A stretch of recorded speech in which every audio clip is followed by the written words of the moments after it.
있습니다. 조국 법무부 장관 임명에 대해서 반대 여론이 훨씬 많았음에도 불구하고 문재인 대통령이 의혹만으로 임명을 처리하는 것은 나쁜 선례를 남길 수 있다는 변을 하면서 임명을 강행했습니다. 그로부터 지금까지 국론이 분열되고 소용돌이 속에 있습니다. 이 조국 장관은 자신이 계획주의자 이렇게 말합니다. 그래서 자신이 검찰 개혁을 해야 되겠다 그렇게 했고 대통령과 여당이 그것을 밀어주고 있어요.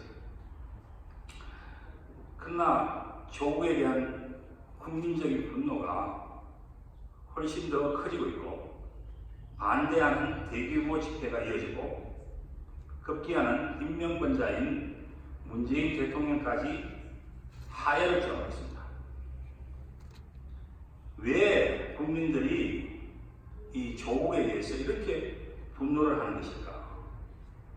그것은 그가 그동안 오랫동안 SNS상에서도 각종 집회에서 또 글로서 이 다른 사람과 사회에 대해서 적폐라고 규정을 하고 개혁을 위한 철저한 비판을 했기 때문입니다.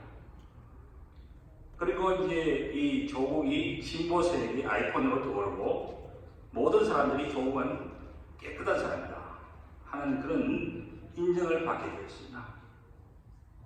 그러나 정작 이 조국과 그 가족은 자기가 말하던 것과 또 자기가 주장했던 것 이거와는 완전히 다르게 거짓과 편법과 위선으로 오히려 개혁의 대상이 되는 그러한 삶을 살았기 때문입니다. 그래서 국민들은 분노하고 있는데 조국이 개혁을 하고 개혁 주자로 하는 데 대해서 당신이 바로 개혁의 대상이다 이렇게 하는 겁니다. 말하자면 자신의 이 말과 주장, 이론 이것이 자신의 삶과는 동떨어졌다. 은행 불일치다. 그러니까 자신이 아무리 개혁을 말하고 개혁주의자라고 해도 그 사람에게서는 개혁을 기대할 수가 없다는 겁니다. 그래서 심정가 많이 생겼어요. 조국스럽다. 이 말은 뭐냐면 거짓말이잖아요. 거짓말하는 사람은 조국스럽다네. 또 뭐 여러 가지 말이 있는데 조로나물이다. 다른 사람을 비판하는데 자기가 그런 삶을 살고 있다. 당군 이래의 최악의 위선자다. 이런 말까지.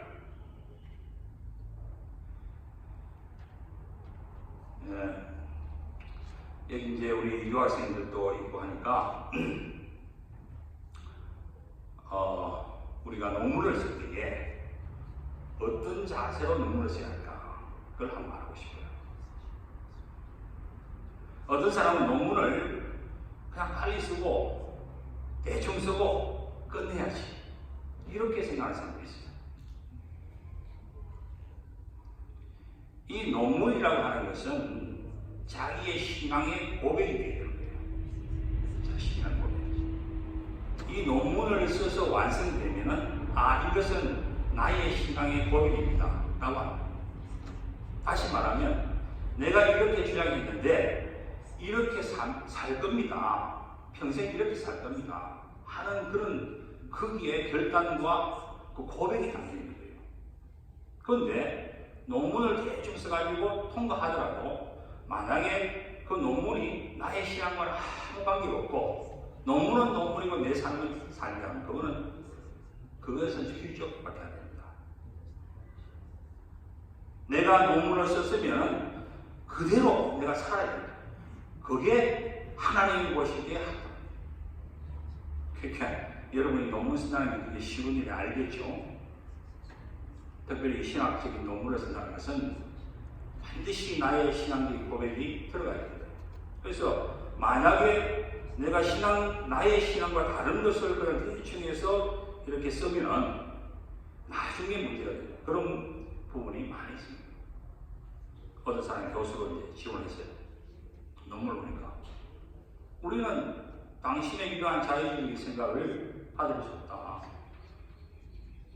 그러니까 논문전에 자유주의 신앙 그걸로 해버리고 이건 논문 내가 관계없습니다. 나는 신앙 고백을 바로 합니다.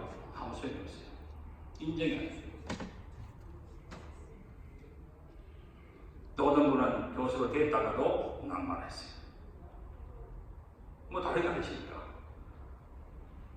그래서 어떤 주장을 하고 어떤 얘기를 하고 어떤 글을 쓴다는 것은 자기의 삶이 그렇다고 하는 것을 인정합니다. 그렇게 돼야 되는 것이죠. 이번 달은 종교개혁을 기념하는 달입니다. 1517년 10월 30일 루터가 이 로마 가톨릭의 부정부패, 이제 표면적으로는 이 성베드로 성당을 화려하게 지었기 위해서 거기 각종 부정 그리고 면죄부를 받는다든지 비성경적인 그런 것을 했죠. 하여튼 면죄부를 하고 이런 것 때문에 그것이 표면화됐어요. 그러나 사실은 그 중세 가톨릭 교회가 가지고 있는 그 비성경적인 요소들이 너무나 많았는데 특별히 이 행위로 구원을 받는다. 그래서 좋은 일을 하면은 구원을 받는다 하는 그 교리가 있잖아요. 그것을 이용해서 부정부패를 하는 거예요. 다시 말하면 많은 돈을 기부하면은 이 죽은 사람도 지옥에서 천국으로 올라갈 수 있다. 그래서 엄청난 돈을 기부하는 거죠. 그러니까 이러한 거. 그러나 마틴 루터는 뭡니까? 행위로 구원받는 것이 아니고 믿음으로만, 예수 그리스도를 믿음으로만, 오직 믿음으로만 구원받는다. 이 캐치프레이즈를 내걸고 개혁운동을 시작했습니다. 엄청난 일이죠.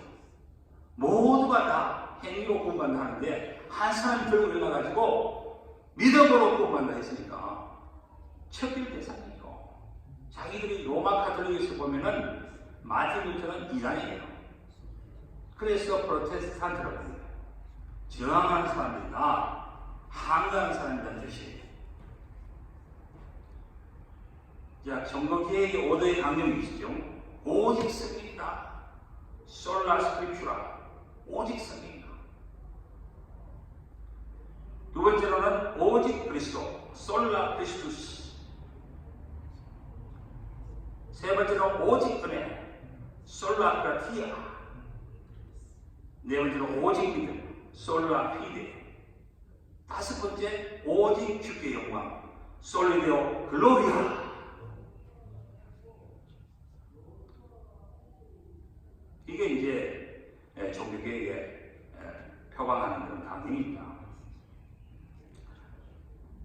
이 개혁교회는 계속해서 항상 개혁되죠. 이 모토가. 교회가 계속해서 개혁되죠.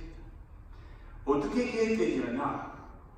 잘못되질 때에 말씀을 가지고 그것을 계속해서 개혁해요.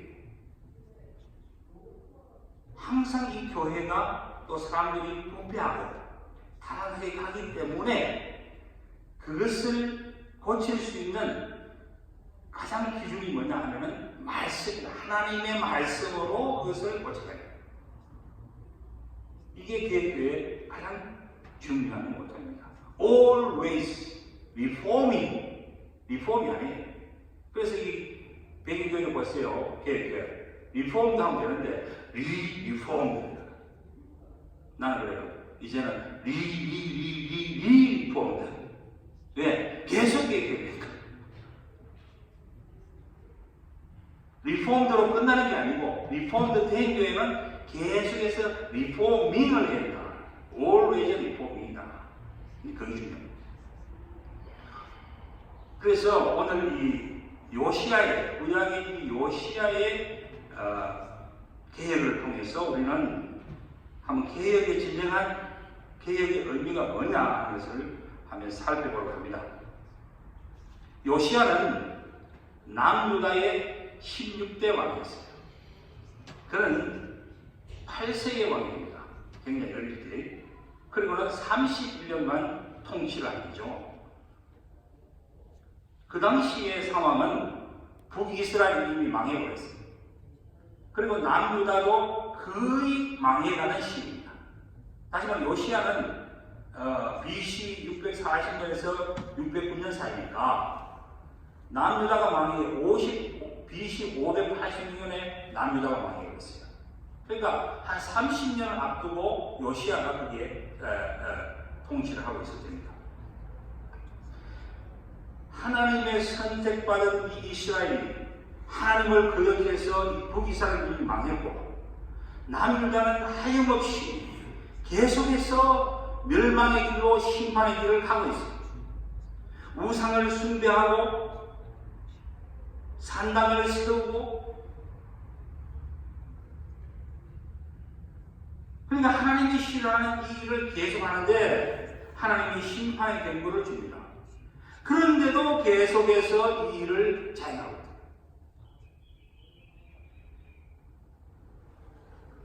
이때의 요시야 왕이 위대한 종교 계획을 이렇게 됩니다. 모두가 한결같이 그런 타락의 길로 하나님을 거역하고 말씀을 거역하고 우상을 숭배하고 모두가 그렇게 휩쓸려 가고 있을 때에 요시야가 나타나서 위대한 종교 계획을 일으키게 됩니다. 열왕기하 22장 2절 말씀 보시겠습니다. 요시야가 여호와 보시기에 정직히 행하여 그의 조상 다윗의 모든 길로 행하고 좌우로 치우치지 아니하였더라. 여기 상당히 의미 있는 단어 나옵니다. 그것은 요시야가 여호와 보시기에 정직히 행했다. 모두가 부정직하고 모두가 하나님 보시기에 타락을 가고 있는데 요시야가 하나님 보시기에 정직히 행했다. 이 정직히 행했단 말은 이거는 right라고 합니다. He did what was right. 모두가 부정한 길로 가는데 요시야만 바른 길로 가고 있습니다. 또한 그의 조상 다윗의 모든 길로 행하고 좌우로 치우치지 않는다. 왼쪽으로 갔다가 오른쪽으로 갔다가 진보 쪽에 갔다가 보쪽에 갔다 이런 게 아니고 좌우로 치우치지 않는다. 그런데 이와 반면에 요시야 왕 이전이나 그 이후의 왕들의 모습은 어떠했습니까? 여호와 보시기에 악을 행했다.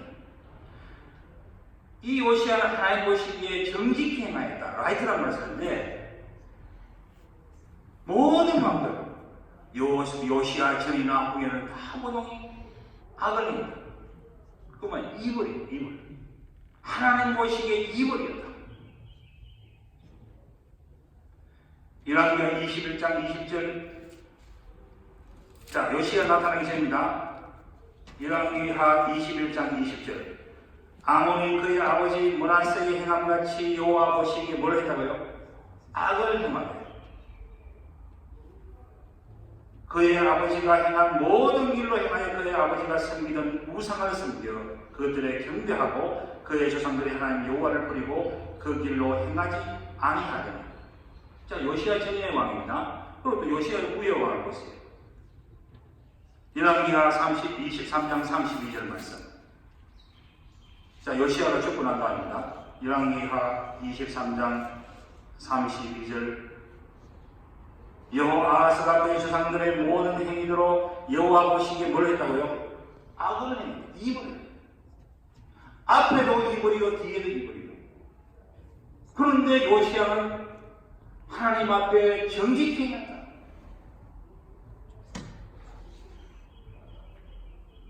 여러분, 요시야 전의 왕들, 또 후의 왕들, 자신들의 입장에서는 열심히 했을 거예요.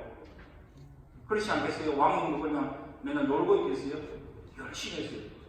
그걸 어떻게 하느냐? 또 그리고 백성들의 칭송을 많이 받았을 거예요. 뭐 다 그렇게 사니까.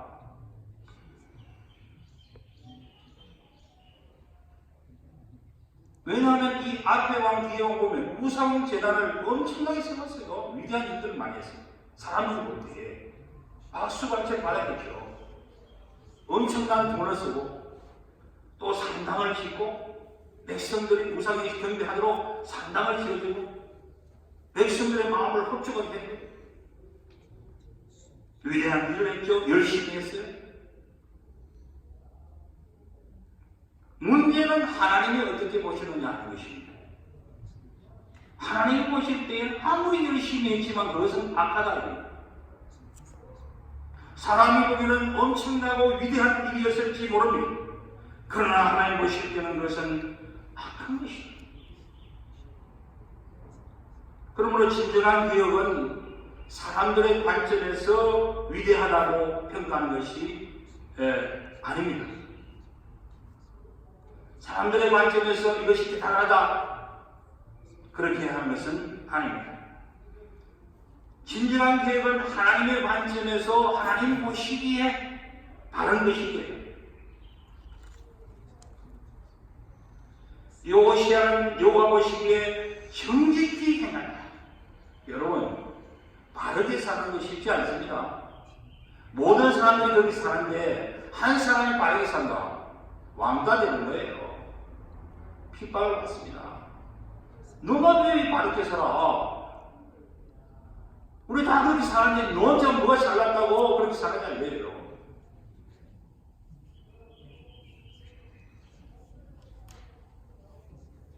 이들을 살 때 어린 나이에 왕이 됐어요. 그러니까 요시야는 무슨 어린 나이가 무슨 대단한 일을 할 수 있었겠습니까? 어떤 면에서는 부족하고 실수하는 사람이죠. 그러나 중요한 것은 그가 하나님 앞에서의 자세입니다. 부족하고 연약할지 모르지만은 그는 겸손과 하나님께 대한 철저한 신앙을 가지고 있다는 것입니다. 사람이 보기에는 어떤 것이 그런 것이 중요한 것이 아니라 사람들이 박수갈채를 보내고 이야 당신은 위대한 왕이요 칭찬하는 그런 것이 중요한 것이 아니라 거기에 초점을 두고 있는 것이 아니라 사람들이 막 박수갈채를 보내는데 뒤로는 호박식가는 그런 사람이 아니라 하나님이 보시는 때에 정직한 삶을 살아갔던 것이다.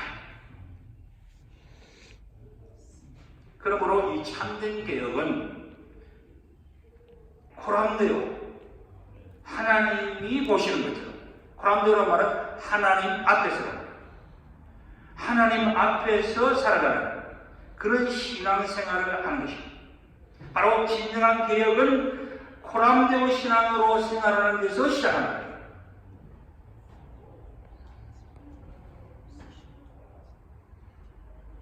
그래서 우리는 하나님 보시기에 정직히 행하는 이 코람데오 신앙의 전수, 개혁주의적인 이 신앙, 전수가 굉장히 중요하다는 것입니다. 오늘 이 시대를 변화시킬 수 있는 그것이 무엇이 되어야 할까 할 때는 코람데오 신앙이 되어야 합니다. 우리 자녀들에게 어떤 신앙을 전수할 것이냐 할 때에 우리는 코람데오 신앙을 전수시켜야 하는 것입니다. 요시야는 어릴 때부터 이런 신앙으로 코람데오 신앙으로 살았기 때문에 유다 나라 전체의 계획을 완수할 수 있었던 것입니다. 여러분, 루트가 어느 날 갑자기 계획에 성공이 된 것이 아닙니다. 루트는 경건한 집안에서 신앙 교육을 받고 자랐어요. 또 열심히 공부를 했어요. 하나님의 말씀을 연구를 하고 그 시대에 사제들을 가톨릭 사제들을 가르치는 교수였어요. 그런데 하나님 말씀을 읽고 연구하다 보니까 이게 잘못된 거예요. 그래서 그가 개혁의 선봉으로 나왔던 것입니다. 오늘날 갑자기 뭐가 튀어나온 것이 아니라 개혁은 철저한 준비의 시간이 거기에 있다. 제가 선교사가 되기 전에 선교의 비전을 받고 선교 도전을 받고 그때부터 11년을 준비했습니다. 그런 준비의 시간, 오리엔테이션 시간 그런 것을 통해서 선교사를 하니까 시행착오 별로 없잖아요. 어디를 택해서 무엇을 해야 될지를 분명히 아는 거예요.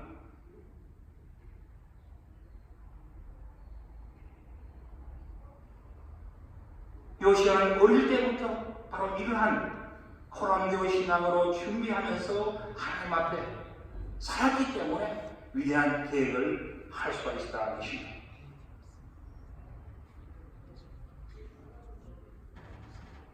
그리고 그 말씀에 보면 요시야는 그의 조상 다윗의 모든 길로 행했다고 했어요.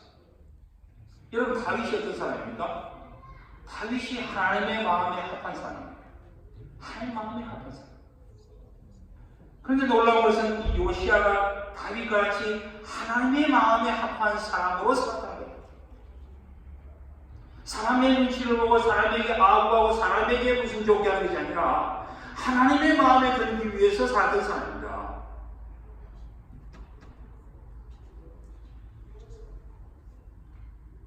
그러므로 그는 하나님이 인정하시는 진정한 개혁의 사람이었다는 것입니다.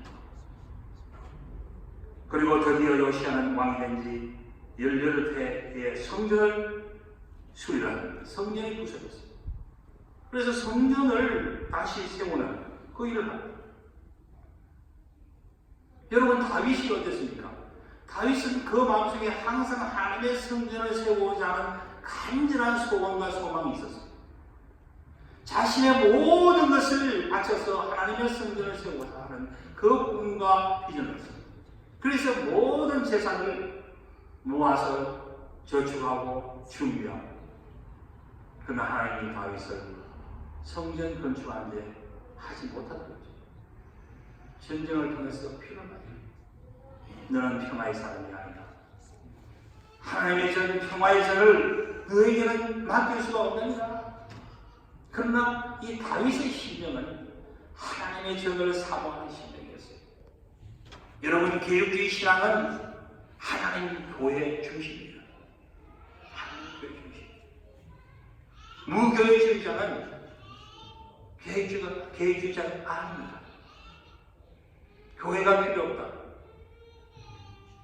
신앙생활 내 마음대로 내가 스스로 하면 되지. 안 돼요. 칼빈이 말했어요. 교회는 신자의 어머니다. 여러분, 어머니 없이 아이가 자랄 수 있어요? 자랄 수 없어요. 교회가 없으면 우리 신자는 자랄 수 없고 결국은 고아와 같이 그냥 떠돌다가 끝나는 거예요. 그래서 교회가 중요합니다.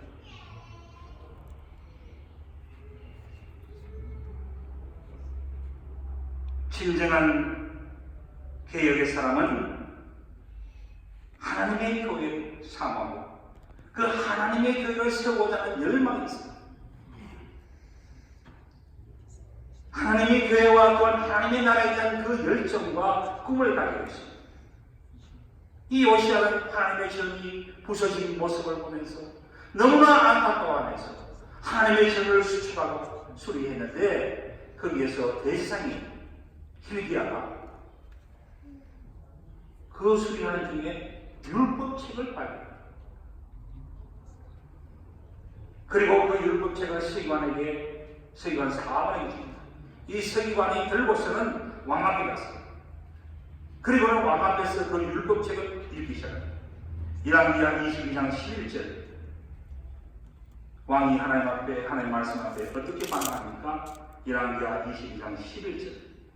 왕이 율법책의 말을 듣자 곧 그의 옷을 찢으시라. 요거 좀 아주 분명하지 않아요. 옷을 찢었다고 밖에 없습니까?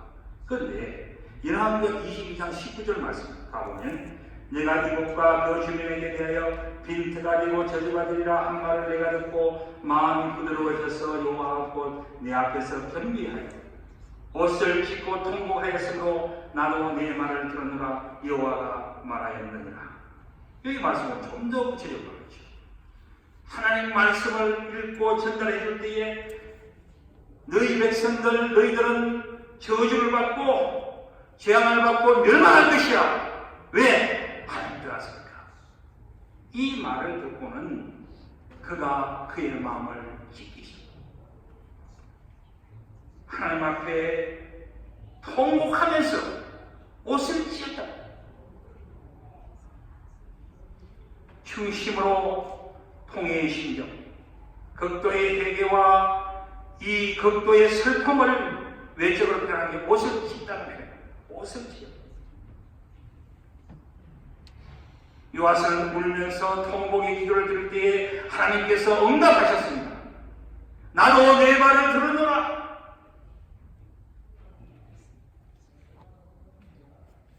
개혁주의는 신부 앞에 고해성사를 하지 않습니다. 그러나 하나님 말씀 앞에서 회개와 참회를 합니다. 마르틴 루터는 이렇게 말했어요. 우리가 매일 수염을 깎듯이 날마다 회개해야 한다. 날마다. 이 개혁주의는 인간의 전적 부패를 인정합니다. 타락됐다는 거예요. 인간의 본성은 타락된 본성이기 때문에 가만히 두면 이거는 멸망의 길로 갈 수밖에 없다는 거예요.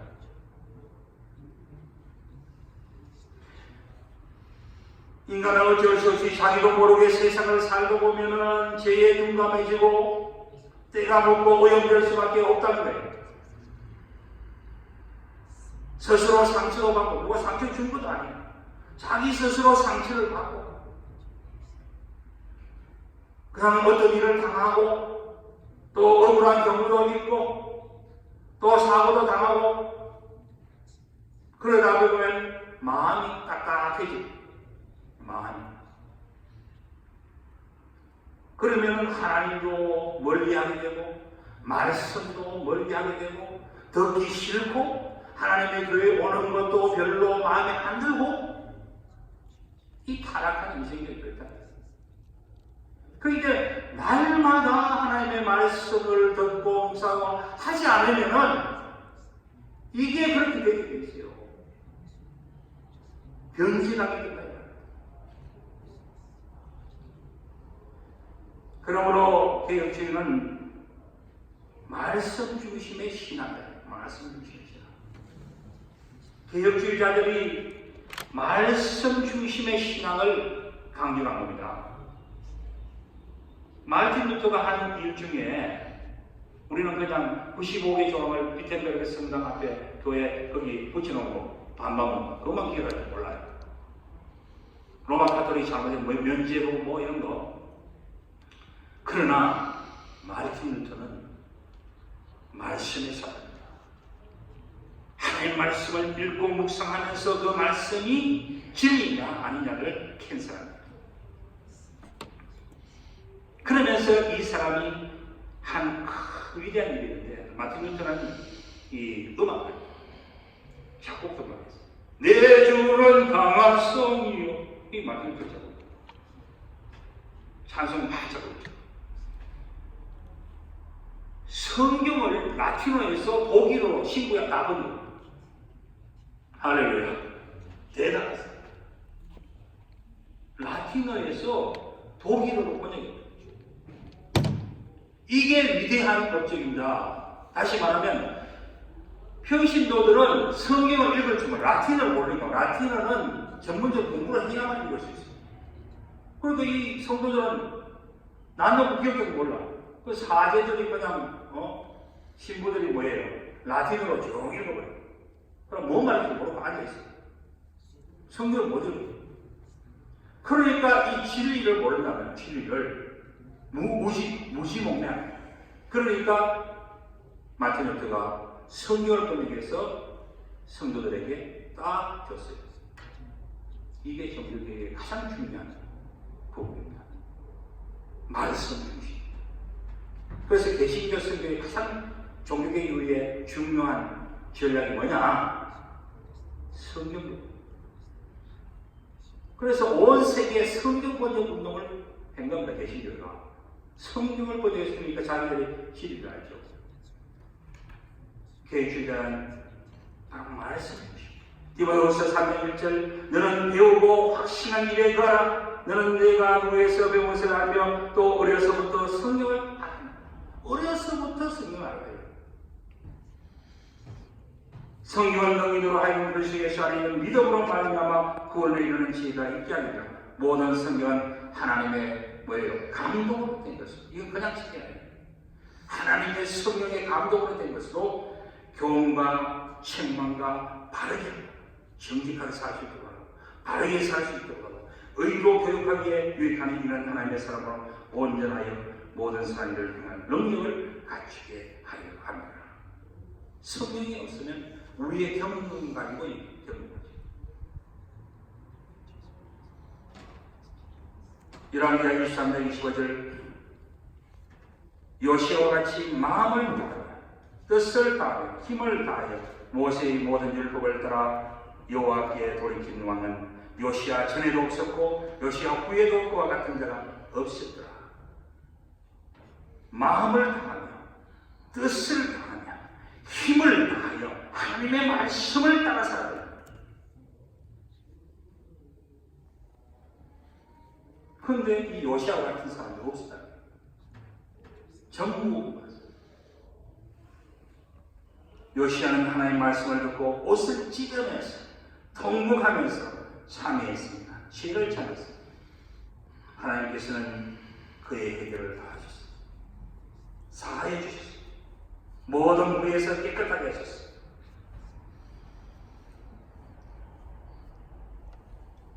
그리고 요시아가 한 일이 있습니다. 말씀을 듣고 통해 작업하고 회개하고는 이제는 여섯이자 훌다에게 사람을 보내서 하나님의 뜻이 무엇인지를 물어봅니다. 어떻게 살아야 할까? 하나님 말씀 앞에 자신의 죄를 깨닫고 회개한 개혁되는 사람은 이제는 무엇을 어떻게 해야 할지, 하나님의 뜻이 무엇인지 분별하면서 살아가고자 하는, 그렇게 살아가고자 힘쓰는 자입니다. 로마서 12장 2절 너희는 이 세대를 본받지 말고 오직 마음을 새롭게 함으로 변화를 받아. 너 자신이 계획했어. 하나님의 선하시고 기뻐하시고 온전한 뜻이 무엇인지 분별하라. 하나님의 말씀 앞에 기억된 사람은 이제 삶을 통해서 하나님의 뜻을 나타내야 한다는 것이죠. 그래서 경건주의는 어떤 거냐면 뭡니까? 자기의 경건, 영성에 힘씁니다. 자신의 계획에 힘써요. 경건주의. 그래서 세상이 어찌되든 간에 기도원에 가서 기도하면서 수도원에 수도원하면서 정말 나의 영성을 최고의 영성으로 보여요.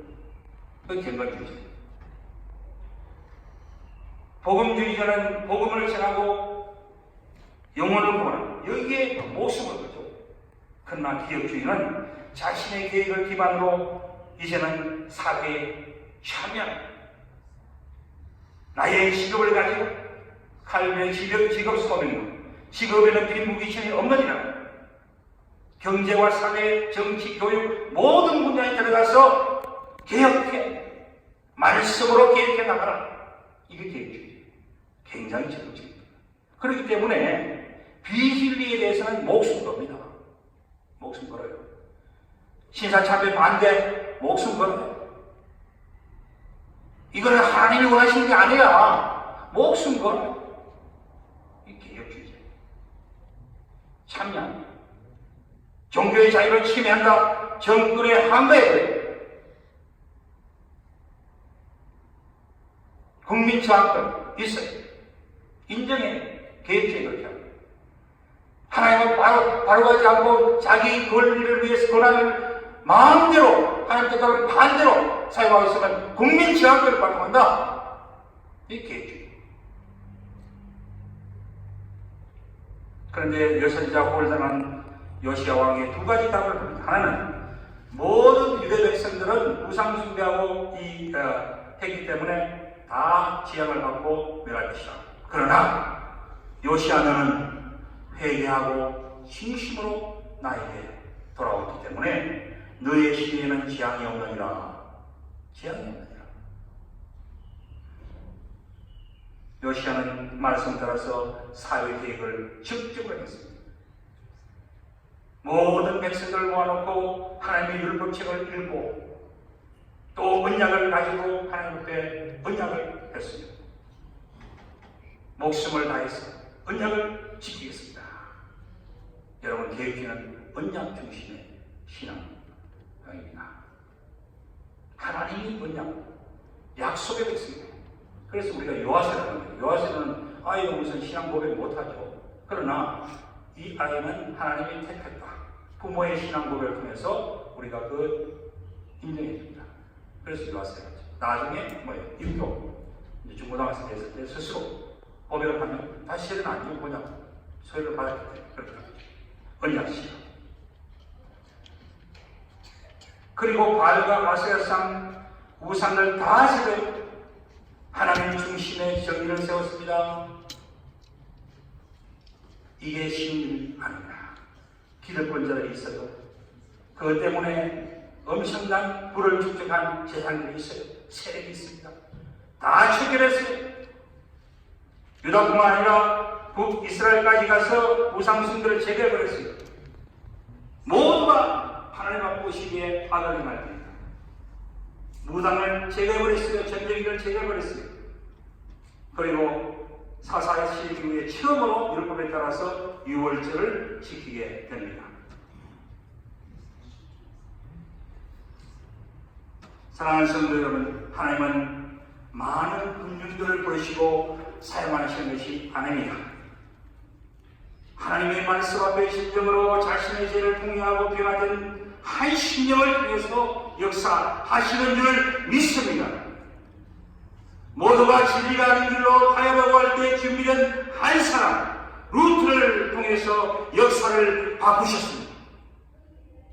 칼빈 한 사람을 통해서 개혁신앙을 정립했습니다. 멸망에 가는 타락된 이 남유다에서 한 사람 요시야를 통해서 개혁이 일어났듯이 오늘 우리 시대에도 저와 여러분 각자 한 사람을 통해서 개혁이 일어날 줄 믿습니다. 하나님은 개혁된 한 사람, 저와 여러분을 통해서 가정을 변화시키고 교회를 변화시키고 세상을 변화시키기를 원하십니다. 우리는 모두는 하나님 앞에서 날마다 개혁되어야 할 사람들입니다. 우리가 속한 교회도 항상 개혁되어야 합니다. 우리가 거하는 세상도 항상 개혁을 해야 합니다. 그렇지 않으면 우리 자신 부패하고 타락해서 멸망의 길로 갈 수밖에 없습니다. 성도 여러분, 우리 모두는 각자가 하나님 앞에서 개혁의 주체로 서 있습니다. 주 앞에 다시 한번, 말씀 앞에 다시 한번 통해 작업하고 하나님의 말씀과 그 뜻을 마음을 다하여 신념을 다하여 힘을 다하여 지켜나가심으로 주께 영광 돌리시는 새로운 저와 여러분 되시기를 축원합니다. 기도하겠습니다. 하나님 아버지, 오늘 이 시대는 너무나도 하나님의 뜻에 거역하면서 모두가 타협하면서 살아가고 있습니다. 하나님 아버지, 저희들을 개혁의 사람으로 세워주시옵소서. 말씀 앞에 통일 작업하면서 요시야와 같이 하나님 앞에 정직히 살아가는, 그러므로 자신이 변화되고 또한 세상을 변화시키는 하나님의 마음에 합한 저희들을 위할 수 있도록 축복하여 주시옵소서. 감사하며 예수님의 이름으로 기도합니다.